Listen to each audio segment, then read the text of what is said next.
మీర్పేటలో అదృశ్యమైన బాలుడి ఆచూకీ ఇంకా దొరకలేదు. బాలుడి కోసం 4 బృందాలుగా గాలింపు చర్యలు చేపట్టారు. ఆదివారం మధ్యాహ్నం 3 గంటలకు ట్యూషన్కి వెళ్తున్నానని చెప్పి ఇంట్లో నుంచి వెళ్లిపోయాడు. అయితే ట్యూషన్కి రాకపోవడంతో తల్లిదండ్రులకు ఫోన్ చేశారు మాస్టర్. దీంతో ఆందోళన చెందిన తల్లిదండ్రులు పోలీసులకు ఫిర్యాదు చేశారు. ట్యూషన్కి వచ్చిన వేరే వ్యక్తి స్కూటీ మీద బాలుడు వెళ్లినట్టుగా సీసీ కెమెరాలో రికార్డు అయింది. పోలీసులు ఆ కోణంలో దర్యాప్తు చేస్తున్నారు. స్కూటీ ఎవరిది అనే దానిపై ఆరా తీస్తున్నారు. 4 బృందాలుగా ఏర్పడి బాలుడి కోసం గాలిస్తున్నారు. మహేందర్ రెడ్డి కనిపించకుండా పోవడంతో తల్లిదండ్రులు ఆందోళన చెందుతున్నారు.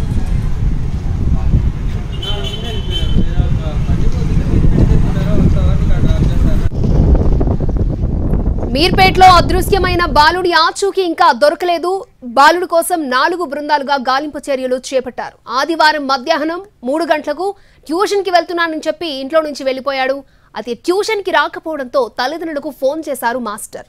దీంతో ఆందోళన చెందిన తల్లిదండ్రులు పోలీసులకు ఫిర్యాదు చేశారు. ట్యూషన్కి వచ్చిన వేరే వ్యక్తి స్కూటీ మీద బాలుడు వెళ్లినట్టుగా సీసీ కెమెరాలో రికార్డ్ అయింది. పోలీసులు ఆ కోణంలో దర్యాప్తు చేస్తున్నారు.